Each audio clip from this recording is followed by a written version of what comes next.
चलिए अपने आत्मा के ज्ञान और ध्यान की ओर।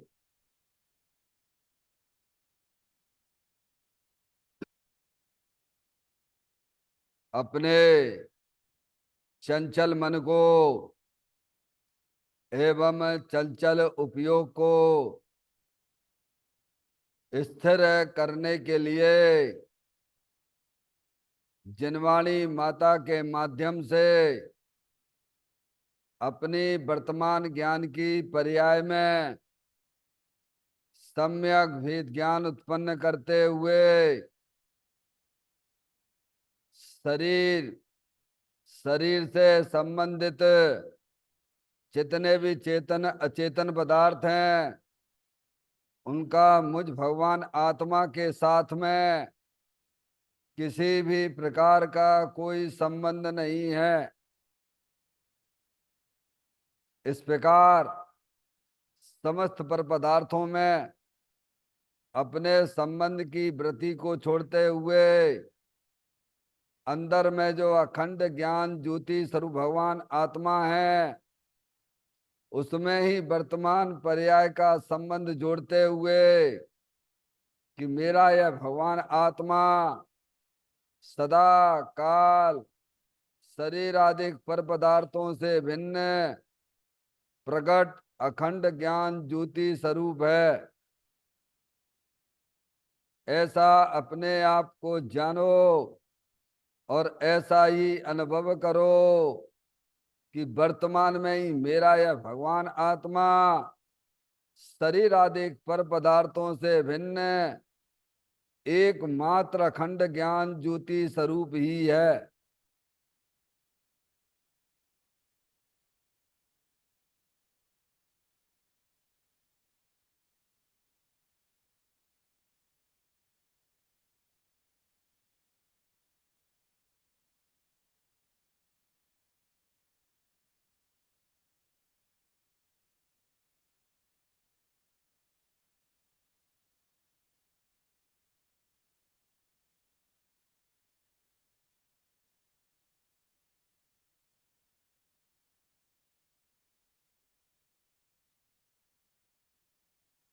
इसी प्रकार से संसार अवस्था में आत्मा की पर्याय में जो विविध प्रकार के पुण्य पाप के परिणाम दिखाई देते हैं वे समस्त परिणाम पर द्रव्यों के लक्ष्य से होने वाले भाव हैं। वे हमारे आत्मा का स्वभाव नहीं है।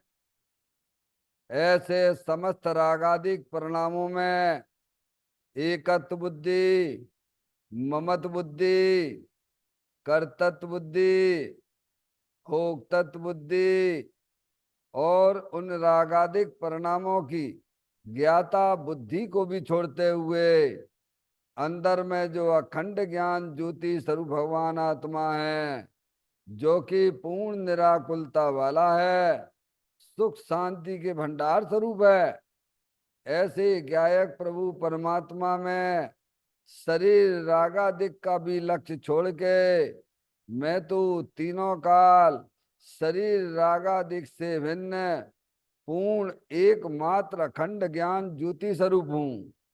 पूर्ण एक वीतराग आनंद मूर्ति स्वरूप हूँ।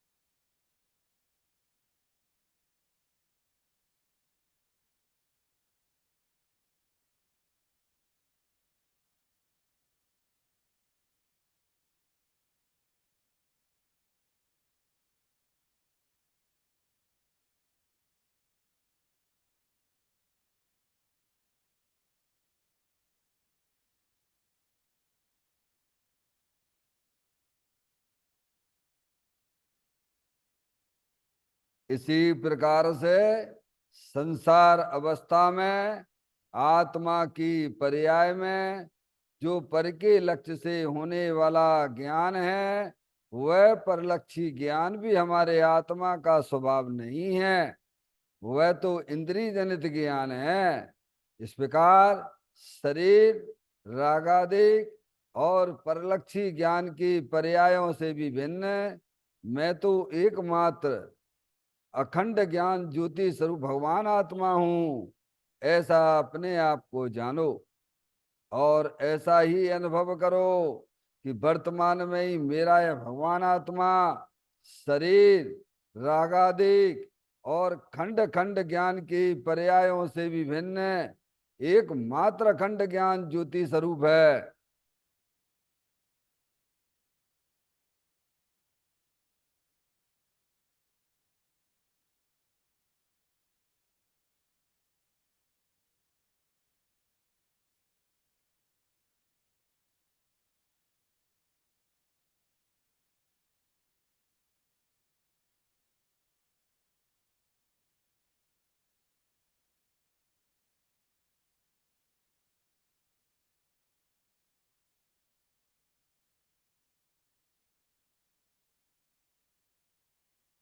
द्रव करम भाव करम नौ करम रहित शुद्धात्म स्वरूपो हम। मेरा ये भगवान आत्मा सदा काल शरीर आदि नौ कर्मों से भिन्न है। मेरा ये भगवान आत्मा सदा काल ज्ञानावरणादि 8 कर्मों से भी भिन्न है। मेरा ये भगवान आत्मा सदा काल मोह राग देश भाव कर्मों से भी भिन्न है। इस प्रकार द्रव कर्म भाव कर्म नौ कर्म तीनों कर्मों से रहित मैं तो एकमात्र परम पवित्र शुद्धात्म स्वरूप हूँ, ऐसा अपने आप को जानो। और ऐसा ही अनुभव करो कि वर्तमान में ही मेरा है भगवान आत्मा तीनों प्रकार के कर्मों से रहित एकमात्र परम पवित्र शुद्धात्म स्वरूप है।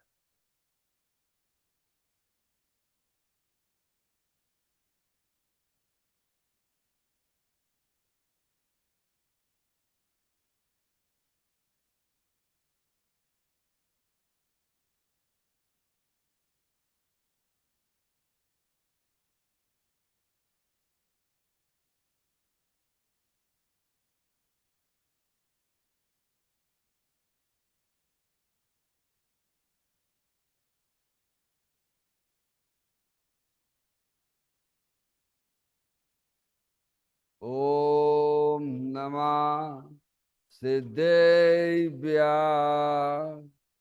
ओम नमः सिद्धेभ्या। ओम नमः सिद्धेभ्या। चिंतामणि सम स्वयं का चैतन्य तत्व महान है।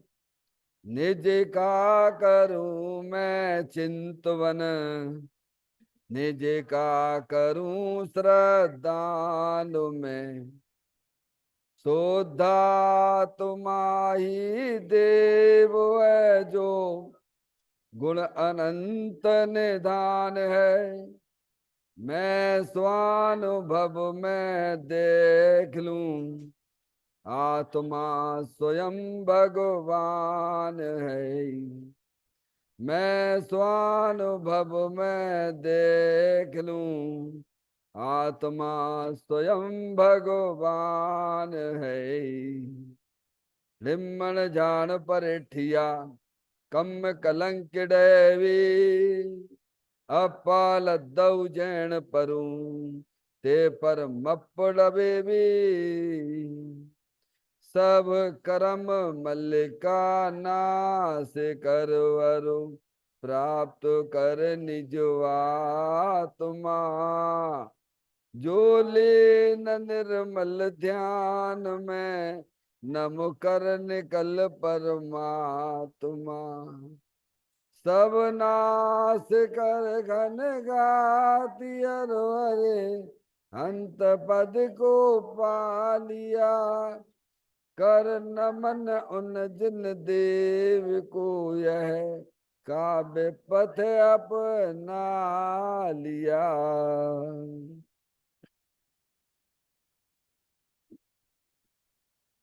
श्री योग सार जी नामक परम आध्यात्मिक ग्रंथ स्वाध्याय हेतु में विराजमान है। आज से 1400 वर्ष पहले इस महान पवित्र ग्रंथ की रचना दिगंबर संत योगेंद्र महाराज जी हुए हैं। उन्होंने इस महान पवित्र ग्रंथ की रचना की और उन्होंने इस ग्रंथ का नाम योग सार जी रखा। योग सार जी का सीधा सा अर्थ है मुक्ति के मार्ग में। योग का मतलब जोड़ होता है। किसका किसके साथ में जोड़ करना? तो अरियंत परमात्मा कहते हैं कि अपनी वर्तमान शुद्ध ज्ञान की पर्याय का अंदर में जो अपना त्रिकालिक ध्रुव भगवान आत्मा जो सदा काल द्रव्य कर्म भाव कर्म नो कर्म से रहित अखंड ज्ञान ज्योति स्वरूप है, ऐसे ज्ञायक प्रभु परमात्मा के साथ में अपनी वर्तमान शुद्ध ज्ञान की पर्याय का संबंध जोड़ने का नाम योग है, जिसे शास्त्रीय भाषा में सम्यक दर्शन सम्यक ज्ञान भी कहते हैं।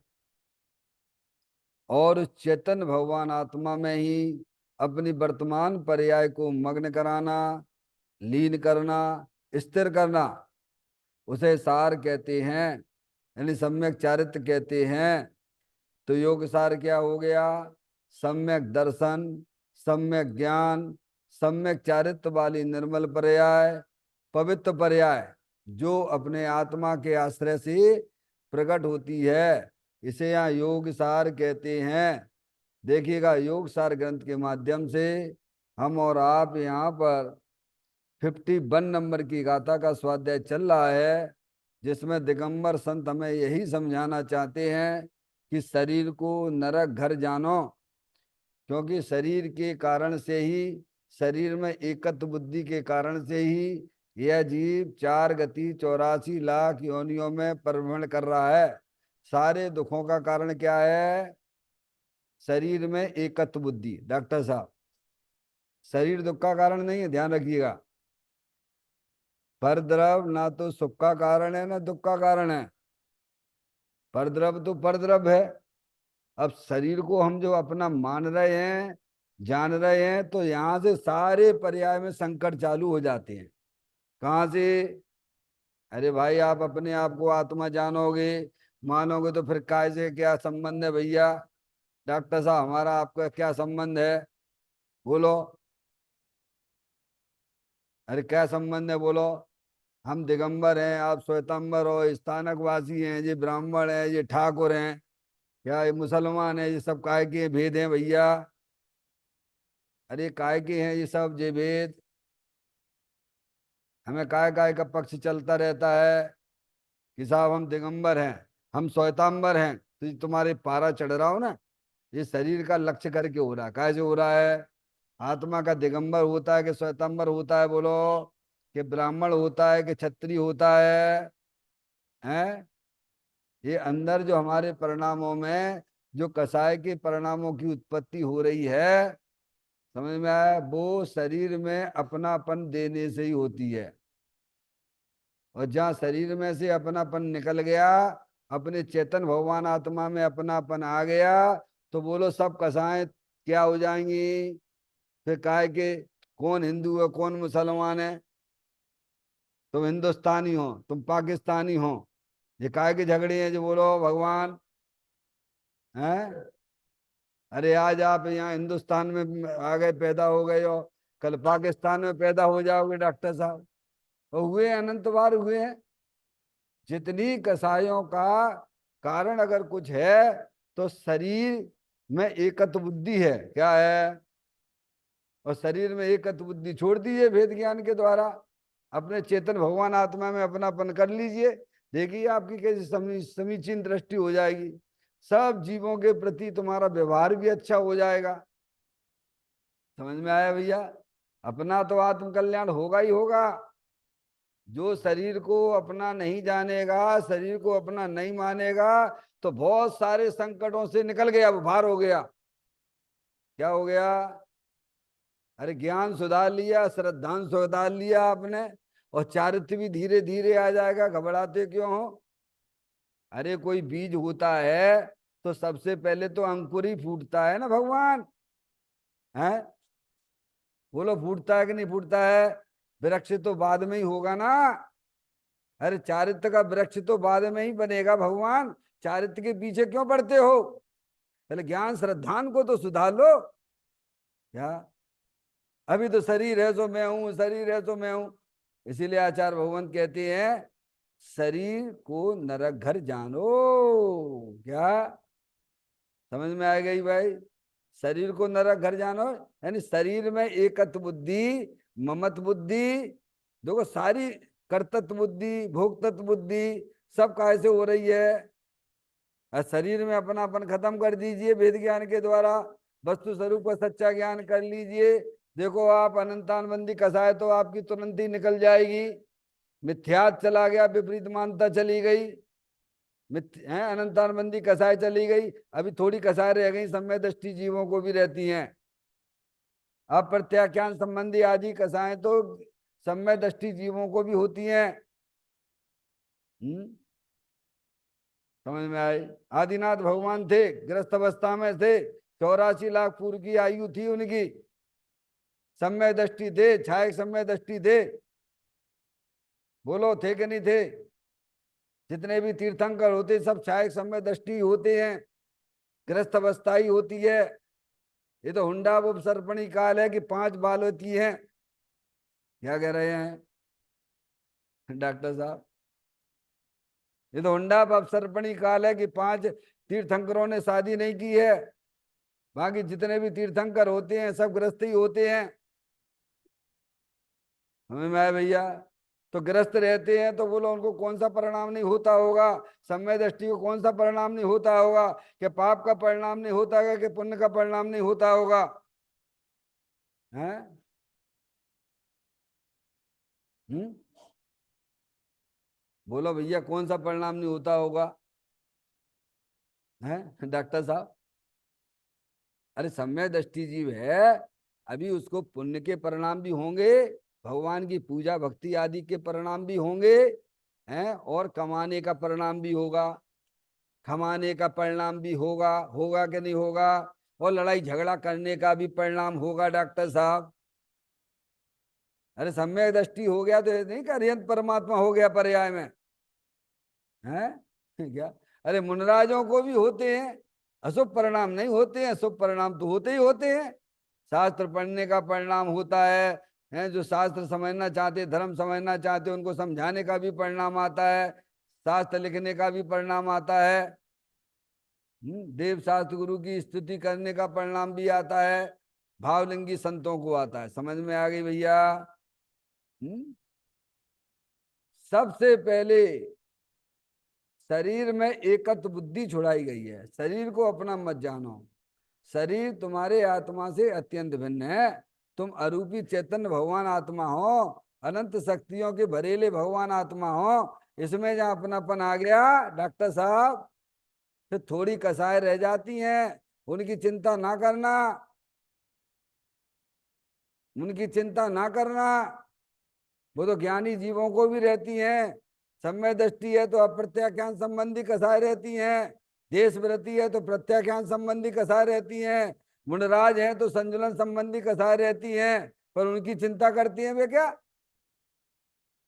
और चिंता करने से वे कसाय दूर होंगी कि अपने भगवान आत्मा की साधना करने से दूर होती? बोलो। सारी कसायों का अभाव अपने चेतन भगवान आत्मा की दृष्टि करने से होता है, अपने भगवान आत्मा का आश्रय लेने से होता है। जो भी कुछ तुम चाहते हो, जितनी भी प्रकार की हमारी इच्छाएं हैं, सबका सबका जो है अभाव कैसे होता है? हम कैसे अभाव करना चाहते हैं? हर आत्मा पर्याय में बीतराग होना चाहता है, हर आत्मा पर्याय में बीतराग होना चाहता है, पर बीतराग कैसे होते हैं उसे खबर नहीं है। क्या भगवान कहां से होना चाहता है बीतराग? अरे बीतराग होना चाहता है कि नहीं होना चाहता है? ये इच्छा उत्पन्न होगी डॉक्टर साहब, इच्छा तो उत्पन्न होगी भैया। अभी तुम्हारी भूमिका कौन सी है? ज्ञानियों को भी होती है भगवान। नाना प्रकार की इच्छाएं हमारी आत्मा में पर्याय समझ गए, खाने की, पीने की, कमाने की, समझ गए? और उनकी पूर्ति के लिए, अब भी उनकी पूर्ति यानी उनके वीतरागता के लिए, काय के लिए इच्छा उत्पन्न हुई। वीतरागता सबको प्यारी है, सभी जीवों को वीतरागता प्यारी है, दुख किसी को प्यारा नहीं है। जे त्रिवन में जीवनंत, सुख चाहे दुख ते भयवंत। सभी एक इंद्री से लेके संगी पंच इंद्री तक, 4 गति 84 लाख के जीव सब पर्याय में वीतरागता चाहते हैं, सब सुख चाहते हैं और दुख कोई भी नहीं चाहता है। पर्याय आत्मा में दुख की पर्याय हुई, उसे अब क्या करता है वह जीव? पर्याय तो होगी भैया, संसार अवस्था है। तुमको नहीं हमें दुख रूपी पर्याय नहीं होना चाहिए, तो तुम पर्याय में अर्यंत परमात्मा हो गए। क्या कहा भगवान? अपनी भूमिका का ज्ञान करिए। अब वो जो राग उत्पन्न हुआ है, अब उस राग को अज्ञानी जीव क्या करता है? उस राग की पूर्ति के लिए बाहरी पर पदार्थों को अपना जानता है, अपना मानता है और उनका लक्ष्य करके परिणमन करता है। तो उससे क्या होता है? राग घटता है कि बढ़ता है? बोलो भगवान। चाहता वीतरागता है, पर वीतरागता पर द्रव्यों की तरफ भगने से होती है कि अपने चेतन स्वभावी भगवान आत्मा को जानने से पर्याय में वीतरागता होती है। ज्ञानी ने तो एक पॉइंट पकड़ लिया है कि मैं तो वीतराग आनंद स्वरूपी भगवान आत्मा हूं, और उसकी इस सारे प्रकार की इच्छाएं, विविध प्रकार की इच्छाएं, चाहे वे अशुभ भाव वाली इच्छा हो, चाहे वे शुभ भाव वाली इच्छा हैं, दोनों ही इच्छाएं पराधीनता को उत्पन्न करने वाली हैं।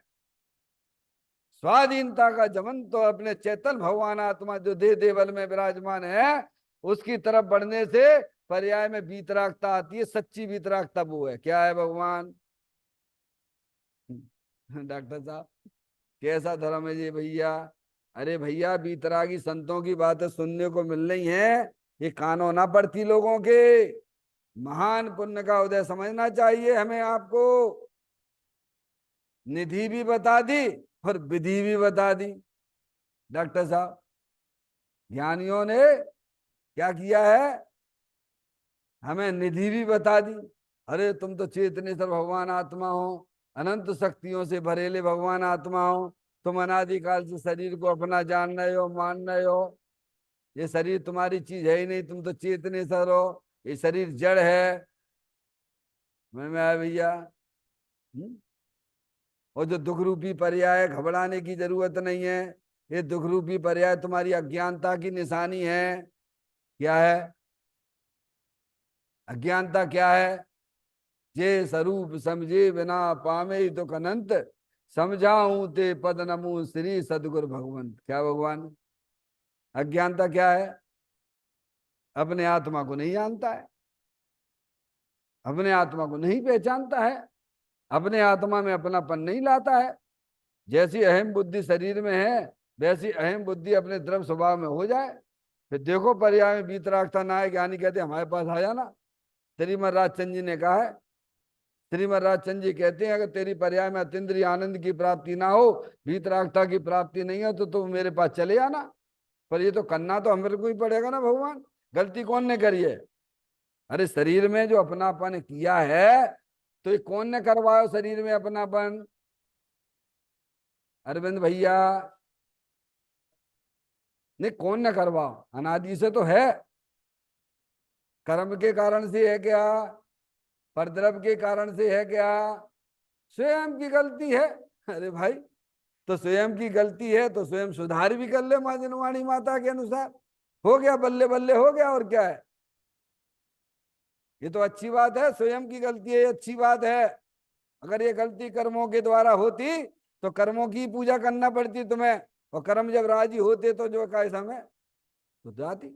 ये तो हमारे लिए अच्छी बात है ना। इसमें रोने की और धोने की बात कहां से आ गई भगवान? समझ में आया भैया? तो यहाँ कहते हैं जो हमारी आत्मा में जो दुख रूपी पर्याय मोराग देश के परिणाम जो उत्पन्न हो रहे हैं, वे हमारी एकमात्र अज्ञानता की निशानी है। फिर ज्ञानी जीवों की पर्याय में जो रागादिक परिणतियां रह जाते हैं, अब ज्ञानी को तो अपनी चाल समझ में आ गई, ज्ञानी को तो अपना चेतन भगवान आत्मा दिखने लग गया है, और पर्याय में अतीन्द्रिय आनंद भी दिख रहा है। वो तो मालूम पड़ गया उसे कि समस्त कसायों का अभाव अपने द्रव्य स्वभाव के अवलंबन से होता है, और समस्त कसायों की उत्पत्ति परद्रव्य को अपना जानने से, परद्रव्य को अपना मानने से, परद्रव्यों की तरफ लक्ष्य करने से होता है। समझ में आए भैया? इसीलिए ज्ञानी अपनी पूरी ताकत के साथ में अपने द्रव्य स्वभाव के साथ संबंध जोड़ के चलता है। समझ में आया भैया? तो यहाँ यही बताया जा रहा है इस गाथा में, मूल गाथा का विषय ये है कि शरीर को नरक घर जानो। क्या डॉक्टर साहब? तो सारी आपदाओं का कारण क्या है अरविंद भैया? अपने आप को आत्मा जानोगे तो फिर काय के लड़का और काय की लड़की, काय का घर, अरे काय के घर बताइए आप, का भगवान की पूजा करने का, भगवान की भक्ति करने भैया, पर होते हैं वो बात अलग है, ध्यान रखना, चारित्र संबंधी। समझ में आए भैया? ज्ञानियों को भी उनकी पहले तो मूल में चीज हटाओ ना, पहले तो वस्तु स्वरूप का सच्चा ज्ञान तो करो। डॉक्टर साहब कुछ कहना चाहते हैं? नहीं, पुस्तक एक दे दें डॉक्टर साहब को। समझ में आई? देखो अब ये अपन थोड़ा पढ़ेंगे, ये कहाँ कहाँ हमारी भूल पर्याय में चल रही है, उस भूल की बात कर रहे हैं। देखिएगा गाथा का पाठ करते हुए, जर जरित है नरक समय दे ऐसा जान कर, यदि करो आत्म भावना तो शीघ्र ही भव पार हो। क्या है? जैसे नरक का वास आपत्तियों से जर्जरित है, पूर्ण है कि नहीं है? बोलो कि नरक में शांति मिलती किसी को? एक समय भी बूंद नहीं मिलती पानी पीने की, 33 सागरों तक एक दाना ना मिलता, 33 सागरों तक। और फिर भी दुखी दुख दुखी दुखी। वहां की मिट्टी भी कितनी दुर्गंध युक्त है। बताते हैं कि वहां की मिट्टी अगर अपने इधर आ जाए तो उसकी दुर्गंधता से कोसों के जीव मर जाते हैं। ऐसा वहां की जलवायु है। अशांति अशांति है। तैसे ही शरीर के वास को समझो। क्या? शरीर के वास को समझो मतलब शरीर में अपनापन जो करते हैं उनके जीवन में कभी भी शांति नहीं मिलती है। डॉक्टर साहब, शरीर का वास का मतलब क्या है? वास का मतलब जो शरीर को अपना जानते हैं, शरीर को अपना मानते हैं, उनके जीवन में भी कभी शांति नहीं मिलती है। समझ में आया? भले ही एसी में बैठा हो अज्ञानी, बाहर में खूब अनुकूल संयोग हो, गाड़ी हो लाड़ी हो सब कुछ हो, बाकी आज्ञा में चलने वाले जी हो, तो भी वह अज्ञानी जीव महा दुखी है। उसको एक समय भी सुख नहीं मिलता है डॉक्टर साहब, ऐसी बात है। शरीर का वास का मतलब क्या है? शरीर को अपना जानना, शरीर को अपना मानना। शरीर दुख का कारण नहीं है, शरीर में जो अपनापन है ना, समझ में आया भैया? वो दुख का कारण है। निर्मल आत्मा की भावना कर, इसकी चर्चा अपन ने पूर्व में की है, फिर स्वाध्याय के माध्यम से उसे अपन समझ लेना चाहिए। जो आत्माएं अपने आत्मा को पहचान कर अपने आत्मा की भावना यानी अपने आत्मा का ज्ञान, अपने आत्मा का श्रद्धान और अपने आत्मा में रमणता करते हैं, वे जीव शीघ्र ही, क्या शीघ्र ही देखो ना, निगोद से जीव निकला है, मनुष्य पर्याय में मतलब एक आध पर्याय की जाय की हो गई, फिर मुनि 8 साल का बालक सम्य दर्शन लिया और दीक्षा ले ली। समझ गए नहीं आप? और अंतर्मूर्ति में तो केवल ज्ञान हो जाए। शीघ्र ही इतना गजब का काम होता है। समझिए, अपना आत्मा बहुत पावरफुल है, शक्ति वाला है ना, हमको खबर नहीं है ना। माँ जनवाणी माता खबर कर रही है, और ये हमारे लिए सौभाग्य है कि हम ऐसी आत्मा को, अपने आत्मा को पहचाने जिसके जानने मास से गजब के काम हो जाते हैं। पर्याय में अतीन्द्रिय आनंद चालू हो जाता भैया, दुख रूपी पर्याय गायब हो जाती हैं, अनादिकाल से जो कर्मों का संबंध है वे भी बेचारे अक्रम हो जाते हैं, नाश को प्राप्त हो जाते हैं, नए कर्म बनते नहीं है। समझ में आए भैया?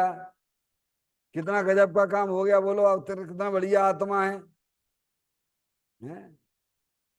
अरविंद भैया कितने सुंदर अपना भगवान आत्मा दे देवल में विराजमान है। हम अपने शक्ति स्वरूप भगवान आत्मा को अनादिकाल से भूले हुए थे। ये महान पुण्य के उदय से हमें आपको सब सौभाग्य मिला है, माँ जलमाड़ी माता का समागम मिला है। ये बातें मिलती कहाँ धर्म के नाम पे? अजैनों में तो है ही नहीं है। दिगंबर धर्म को छोड़ के अन्य मतों में तो ये भेद ज्ञान की बात ही नहीं है। समझ में? वस्तु स्वरूप का सच्चा ज्ञान भी नहीं कराते हैं। जैनों के अंदर भी ऐसी परंपरा चल गई अजैनों जैसी। क्या कह रहे हैं भैया? बस भगवान की पूजा भक्ति करो, हैं, अनुव्रत महाव्रत पाल लो और तुम्हारा कल्याण हो जाएगा। भगवान कहते हैं ना, भगवान ना पाड़ते हैं। जिन जिन के भी कल्याण हुए हैं उन्होंने अपने आत्मा का सच्चा ज्ञान किया है। 131वें नंबर का कलश समय सार जी का याद रखना, आचार्य अमृतचंद देव का है। भेद विज्ञानता सिद्धा सिद्धा एक केचन।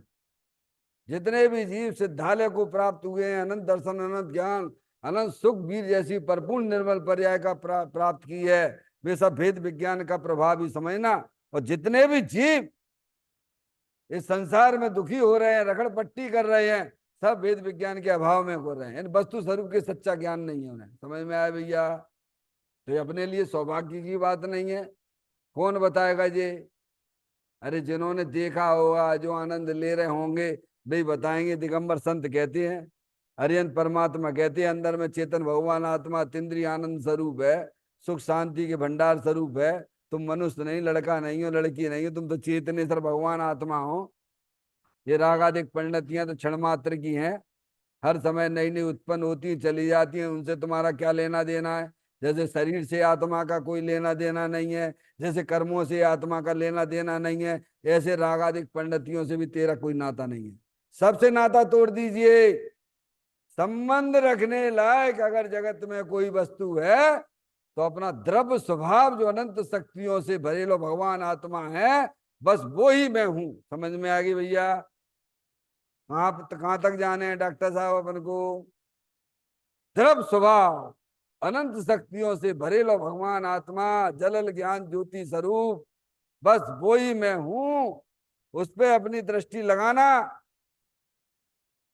किस पे लगाना उपयोग को? जो योग सार है ना, योग सार। योग सार यानी अपने वर्तमान उपयोग को अंदर अपने चेतन भगवान आत्मा के साथ संबंध जोड़ना और उसी में लीन हो जाना, उसे भगवान योग सार कहते हैं। कहते हैं शीघ्र ही जो अपने आत्मा की निर्मल भावना करते हैं, जो अपने आत्मा भावना का मतलब अरविंद भैया अपने आत्मा को अपना जानना, अपना मानना और उसमें ही अपनी परिणति को लीन करना, वे आत्माएं शीघ्र ही पर्याय में परमात्मा हो जाते हैं, सिद्ध परमात्मा हो जाते हैं। देखो इसके कुछ पॉइंटों पे अपने विचार चल रहा है, देखें आप। बालपना पराधीनता से अत्यंत कष्ट के साथ बीता है। जवानी में विषय तृष्णा को मिटाने के लिए धर्म की कुछ भी परवाह ना करके कमाने में लग जाता है और वृद्ध अवस्था में मानसिक और शारीरिक वेदना का पार नहीं रहता है। इस तरह दुर्लभ मनुष्य भव कष्ट पाते पाते ही व्यतीत हो जाता है। इसमें यदि आत्मा आत्म साधना करे तो पुनः ऐसे दुखमय शरीर ही ना मिले, परंतु इस अज्ञानी को आत्मा की महिमा आती नहीं, पर की ही महिमा आती है। इससे इसका प्रेम पर में ही लुट जाता है। क्या? ये तो हमारे अनुभव की बातें भगवान। अरे ये तो अनुभव की है ना अरविंद भैया। 62 साल हो गए तो 62 साल का अपना इतिहास अपन देख लें। कैसे आए थे मनुष्य पर्याय में? गर्भ अवस्था में आए थे, बे दुख चलो याद नहीं है अपन को। जब से समझ पैदा हुई है बे तो याद है कि नहीं है? बोलो भैया। वो कहानी बता रहा है इसमें। आप अपने अनुभव से उठिए, जनवाणी माता जो बता रही है वैसा आप समझिए। हाँ, कहते बालपना पराधीनता में अत्यंत कष्ट के साथ बीता। देखो नहीं बालकपने में, क्यों अरविंद भैया, सही बात है कि नहीं है? शरीर में बीमारी हो रही है, घर में पैसा है या है भी है और नहीं है। अब बीमारी है तो भैया पिताजी 100 रुपये दे दो या दिखा दो, गले में दर्द हो रहा हुआ है डॉक्टर साहब, मैं तो अपने स्वयं की कहानी अनुभव की बात बताता हूँ, समझ में आया भैया? कितनी पराधीनता में अपना जीवन गया है। बड़े हुए, अब तो 4-5 साल में पहले बैठ जाते थे क्लास में, स्कूल में जाके। और क्या है, क्या दिखता है ज्ञानियों को, बताओ। अब कोई अपने बच्चों को क्या समझ अगर धर्म की क्लास में भेजे? आजकल तो बिल्कुल ही ना भेजते हैं। क्या वो तो मोबाइल पकड़ा देते, बेटे खेलो उसके साथ में, खूब विषय भोगो, तुम भी अपने भोगो। हैं, समझ में आए भैया डॉक्टर साहब? इसीलिए तो लिखा छह डाला, बाल पने में ज्ञान न रहो, तरुण समय तरुणी रत रहो, अर्ध मृतक सम बूढ़ा पनो, कैसे रूप लखे अपनो। बाल पने में अगर इसको ये पाठशाला में जाता, समझ में आए भैया, तो स्वाधीनता की शिक्षा सीखता, तो कितनी कितना बोलो कितने दुखों से बच जाता। पर ऐसा नहीं होता, दिखते ना। तो लिखा उसमें पद्मनंदी पंचविंशतिका में लिखा हुआ है, जो अपने बालकों को, अपने बच्चों को धर्म की पाठशाला में नहीं भेजते हैं, वे माता पिता उसके शत्रु हैं। हम नहीं कह रहे बीतरा की संतों की बातें हैं जे, वे उसके दुश्मन हैं वे। अब आप अपने बच्चों को बहुत प्रेम करते हो, बहुत प्रेम करते हो बच्चों से, कहते रहते हो भाई साहब, और सारा जितना भी कर रहे हैं हमारे एक बच्चों के लिए, परिवार के लिए ही तो करते हो ना। तुम चाहोगे कि हमारा बच्चा नरक में जाए? बोलो। फिर हम बच्चों को धार्मिक शिक्षा के संबंध में क्यों नहीं जोड़ते हैं? क्योंकि हमें धार्मिक शिक्षा अच्छी नहीं लगती है ना। जब तुम्हें अच्छी नहीं लगती तो तुम बच्चों को क्या बताओगे? समझ में आया? होना तो ये होना चाहिए, पुराण पूर्व जो है, पुराने समय में ऐसी होता था, बच्चे को कहाँ पहुंचा देते थे? कहाँ पे? गोकुल में, गुरुकुल में। समझ में आया भैया? 4-5 साल का हुआ, जो भी हुआ गुरुकुल भेज देते। आज कहाँ ये परंपरा है, बताइए आप, बताइए। क्योंकि स्वयं ही हम धर्म को अच्छा नहीं समझते हैं, ये लगता है कि बच्चों को पढ़ाओ लिखाओ भोग करवाओ, कैसा बस यही है। और क्या है डॉक्टर साहब? इसलिए आचार्य भगवान दिगंबर संत अगर ये बात लिखते हैं क्या, कि तुम अगर अपने बच्चों को धर्म की शिक्षा नहीं देते हो तो तुम उसके शत्रु हो। इसीलिए मंदिर में अपन 1.5 महीने बाद आते, बच्चों को लेके आते कि नहीं आते हैं? क्यों आते हैं बताइए, क्यों आते हो? क्या प्रयोजन है? बच्चा तो दर्शन करने ही जानते ही नहीं है, हैं डॉक्टर साहब? क्यों आते हैं अपन? क्या प्रयोजन है उसमें? 8 साल तक, कितने, 8 साल तक वहां भगवान के सामने नियम लेते माता पिता, कि जब तक ये समझदार 8 साल तक, 8 साल के बाद तो सम्य दर्शन प्राप्त कर लेता है, 8 साल पे समझदार हो जाता है, तब तक व्यवहारिक जो अभक्ष आदि हैं उनका सेवन हम अपने बच्चे को नहीं कराएंगे। ये जिम्मेदारी स्वयं माता पिता के लेते हैं। अरे 8 साल तक तो हम बच्चों को कर्म धार्मिक बुद्धियां में तो जोड़े। अभी भी कुछ नहीं हुआ है, चलो वो तो समय निकल गया, अब पीछे याद करने से क्या होने वाला है? अभी अभी अभी क्या होगा? अभी जोड़िए आप, कोई दिक्कत वाली बात नहीं है। अभी भी नहीं जोड़ रहे तो और तुम बहुत बड़े शत्रु हो उसके। ज्ञान होने पर भी नहीं जोड़ रहे हो। पहले तो अज्ञान दशा थी, चलो कोई बात नहीं, बच्चे बड़े हो गए भैया, अब क्या करें? अभी भी उन्हें यही समझाइए, क्योंकि उनका हेतु तो धार्मिक शिक्षा से ही है। धर्म ही सब समाधान कारक होता हुआ रहता है। अगर हमें अच्छी लगी हो तो क्या भगवान, हमें तो काम भोग बंधन की कथा अच्छी लगती है, तो आप अपने आप भी डूब रहे हो और बच्चों को भी डुबा रहे हो। हुँ? कहते हैं बालपना पराधीनता में अत्यंत कष्ट के साथ बीता है। ये सब हमारे आपके अनुभव हैं कैसे कैसे पढ़ाई। अरविंद भैया कल हमने दृष्टांत दिया था, जब मैं 5 साल का था, हमारे यहाँ जो मास्टर साहब थे, याद देते ही हैं, मतलब होमवर्क देते ही हैं, और अपन को तो आदत है नहीं पढ़ने पढ़ने की, क्या ऐसे ही संस्कार हैं। कैसे वो जो जब तैयार करके नहीं आए तो यहाँ एक पेन फंसाते थे, यहाँ पर बीच में दोनों ऐसे करके, और फिर ऐसे दबा देते थे। क्या है, चिल्लाता था। समझ में आया भैया? पढ़ाई के समय भी कितने कितने कष्ट हमने आपने झेले हैं, वो अभी याद करने लायक है।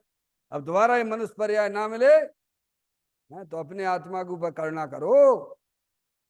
है? तो कहते हैं अत्यंत पराधीनता में अत्यंत कष्ट के साथ बीता है, उसे स्वीकार करो। जवानी में विषय तृष्णा को मिटाने के लिए धर्म की कुछ भी परवाह नहीं की। क्या, अब ज्ञान ही नहीं किया। अब बड़े हो गए, 22 साल तक पढ़ाई में चला गया, इंजीनियरिंग की पढ़ाई, डॉक्टर की पढ़ाई, सीए की पढ़ाई, क्या भगवान सब काय में गए? एक ही बस उसी में जिनके इतने नंबर आए, और घर में भी यही चलेगा, देख ये बाजू वाला लड़का क्या पढ़ रहा है, तू नहीं पढ़ता है। क्या कहा भैया? भाई उपदेश देंगे, देखो वो कहां से कहां पहुंच गया, देखो बाकी नौकरी लग गई, तू क्या कर रहा है? क्या करेंगे डॉक्टर साहब? तुम्हें तो जहां में जितनी बुद्धि दो उतनो दे बताए। अब तो अपनी आंखें खुल गई ना भगवान, अपन अपने बच्चों को अपन स्वयं समझ लें, अपने बच्चों को भी संभाल लें। तो कहते जवानी में विषय तृष्णा को मिटाने के लिए धर्म की कुछ भी परवाह नहीं की। अब जवानी बड़े हो गए तो वह लड़के लड़कियों के चक्कर में घूमने लग गए, एक दूसरे के चक्कर में। क्या भैया, अंदर में विषय वासना तो अनादिकाल की पड़ी हुई है। अब उसे तो पता नहीं विषय वासना के परिणाम तो अपने आत्मा को जानने पर नष्ट होते हैं। अरविंद भैया कैसे होते हैं? विषय वासना के जितने भी परिणाम हमारी पर्याय में होते हैं, उन सबको नाश करने की विधि भगवान ने बताई है। उनकी तरफ भागने से नहीं होगी, अंदर अपने चेतन भगवान आत्मा की दृष्टि करने से होगी। क्या कहा? वे और बढ़ते चले जाएंगे। अब जैसे एक जो है आंसू, क्या बोलते हैं, जो अपना जो आंसू आंसू क्या है, ओशो ओशो ओशो, क्या समझ गए? वो भी दिगंबर ही था कि दिगंबर ही होगा, दिगंबर था। सलवानी के पास के हम जब जाते थे तो उसने तो ग्रंथ ही निकाल दिया, एक ग्रंथ मतलब इन्होंने पुस्तक ही निकाली, संभोग से समाधि की तरफ। क्या निकाल दिया? संभोग से समाधि, ऐसी पुस्तक है उसकी। समझ में आया भैया? खूब भोग भोगो, खूब भोग भोगो, भोगो भोगो, जब तक तुम मुझे भोग नहीं लोगे कहे तब तक तुम्हें बैराग नहीं आएगा। ये चाल गलत है। उससे हमारी तृष्णा और बढ़ती है भगवान। देख लीजिए, आप करके देख लीजिए। उससे तृष्णा, पंच इंद्रिय के विषयों को भोगने से तुम्हारी तृष्णा घटेंगी कि बढ़ेंगी? बोलो भगवान, अनुभव से बात करके देख लो। है डॉक्टर साहब, अपन ने कर ली ना भाई, शादी कर ली ना, अब हो गए, शांत हो गए। बोलो, अब तुम किसी को गंदे दृष्टि से नहीं देखते होगे, ऐसा है क्या? पर ऐसा नहीं है ना। क्या, अज्ञान दशा में तो ऐसे। अब ये बताओ, स्पर्श इंद्री के विषय हो गए, रसना इंद्री के विषय हो गए, कर्ण इंद्री के विषय हो गए, क्यों बदलते रहते हो भगवान? क्यों बदल रहे हो? क्यों तुम उसमें आज तो ये खाने में मजा नहीं आ रहा हो, या फिर कोई नया बनाओ। तो ये अंदर जो चल रहा है, परिणाम जो चल रहे हैं, इसका मतलब ये है कि उससे वह आत्मा संतुष्ट नहीं हो रहा भगवान। उससे और हमारी लालसाएं बढ़ती चली जा रही हैं। चाहे किसी भी इंद्री के विषय को आप उठा के देख लीजिएगा, आप ज्ञानी के पास में एक दवा है, एक औषधि है, जो भगवान ने बताई है कि जो विषय वासना के परिणाम है, अपने चेतन भगवान आत्मा को पहचानने से, उसमें अपनापन आने से, उसकी दृष्टि करने से, ये विषय परिणाम, विषय भोग के परिणाम स्वाह हो जाते हैं। बोलो, कितने प्रकार की कसाएं बताई हैं भगवान ने? परिग्रह कितने प्रकार का बताया है? 24 प्रकार का परिग्रह बताया भगवान ने। उसमें 14 प्रकार के तो अंतरंग की कसाएं हैं और 10 बहिरंग के हैं। डॉक्टर साहब, उसमें क्या क्या है अंतरंग में? मिथ्यात है, और क्रोध मान माया लोभ है, हास रति अरति शोक भय जुगुप्सा स्त्री वेद पुरुष वेद नपुंसक वेद रूपी कसाय हैं। ये 14 प्रकार की अंतरंग कसाय हैं। व्यवहार बाहर का परिग्रह तो उपचार से कहा गया है, मूल में परिग्रह तो अंदर में कसाय अधिक परिणाम है। डॉक्टर साहब उपचार से क्यों कहा? जैसे डॉक्टर साहब हमने आपसे पूछा कि डॉक्टर साहब आज आप लेट क्यों हो गए, तो आप क्या कारण बताओगे? यार वो हमारा छोटा भाई मिल गया था ना, इसीलिए हम जो है उसके कारण से लेट हो। उसके कारण से हुए कि अपने राग से हुए? बोलो। इसीलिए उसको उपचार आ गया। क्या कहा? इसीलिए उसके ऊपर उपचार आया। अंदर में जो रागादिक परिणतियां, और जहां इसने आत्मा को जाना मैं चेतन स्वरूपी भगवान आत्मा हूं, तो मिथ्यात के तो पैर ही हिल गए। क्या हो गया? विपरीत मानता निकल गई, ज्ञान सच्चा हो गया तो मिथ्यात गई। तो अब क्रोध मान माया लोभ, तो क्रोध मान माया लोभ तो भैया अनंतानबंदी कसाय भी क्रोध मान माया लोभ वाले होते हैं। अब प्रत्याख्यान संबंधी भी क्रोध मान माया लोभ होता है, प्रत्याख्यान संबंधी भी क्रोध मान माया लोभ होता है, और संजुलन संबंधी भी क्रोध मान माया लोभ होता है। आज की बात समझ में? जहां अपने स्वरूप की दृष्टि हुई, स्वरूप का ज्ञान हुआ, वहां मिथ्या चला गया, तो अनंतानबंदी क्रोध मान माया लोभ भी चला गया। और जो पीछे 9 कसाय थी, हास रति अरति शोक भय जुगुप्सा स्त्री वेद पुरुष वेद नपुंसक वेद, क्या भगवान, उनमें भी अंतर आ गया। डॉक्टर साहब देखो कितना, उनमें भी अंतर आया। 9 क्रोध मान माया लोभ में भी अंतर आया। आया कि नहीं आया है? और पीछे वे 9 कसाए उनमें भी अंतर आया कि नहीं आया? तो वो अंतर आया कहां से? विषय वासना के परिणामों में अंतर कैसे आया? एक अपने चेतन भगवान आत्मा को पहचानने से आता है, एक अपने चेतन भगवान आत्मा की दृष्टि करने से होता है। तो समस्त कसायों का अभाव कैसे होता है? बहिर्मुखता से होता है कि अंतर्मुखता से होता है? ये बात हमें अपने दिल और दिमाग में बैठने चाहिए। समझ में आए भैया? तो इसीलिए कहते हैं जवानी में विषय तृष्णा को मिटाने के लिए, काय के लिए? मिटाने के लिए, काय के लिए? अब अज्ञान दशा है ना डॉक्टर साहब, अज्ञान अब मिटाने के लिए क्या करता है? ये विषय वासना के परिणामों को मिटाने के लिए क्या करता है?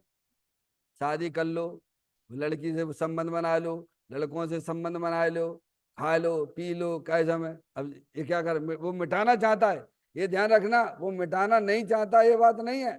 अज्ञानी, हमने शुरू में ही कहा था, अज्ञानी जीव भी वीतरागता को चाहता है, राग को कोई नहीं चाहता है भगवान, चाहे वो अशुभ राग हो चाहे वो शुभ राग हो। डॉक्टर साहब अज्ञानी भी वीतरागता को चाहता है अरविंद भैया, चाहे वो अशुभ राग हो चाहे वो शुभ राग हो। अरे अशुभ शुभ राग तो दोनों ही पराधीनता के लक्षण है। समझ में आ गई भगवान? तो विषय वासना को मिटाने के लिए, काय के लिए? अब उसे जाना चाहिए तो अंदर की तरफ, और जा रहा है किधर? मिटा रहा है विषय वासना के परिणाम। कहां से मिटाना चाहता है बोलो? मिटेंगे कि बढ़ेंगे बाकी? और ये गलती कब से चली आ रही है हमारी आपके परिणामों में?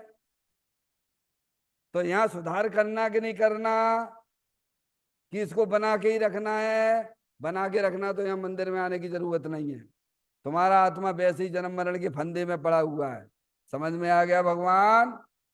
अगर आप इस जन्म मरण के फंदे से बचना है, तो भगवान कहते हमारे मंदिर चले आओ, तुम जनवाणी को सुन लो, तुम्हारा जन्म मरण का अभाव हो जाएगा। समझ में आए भैया?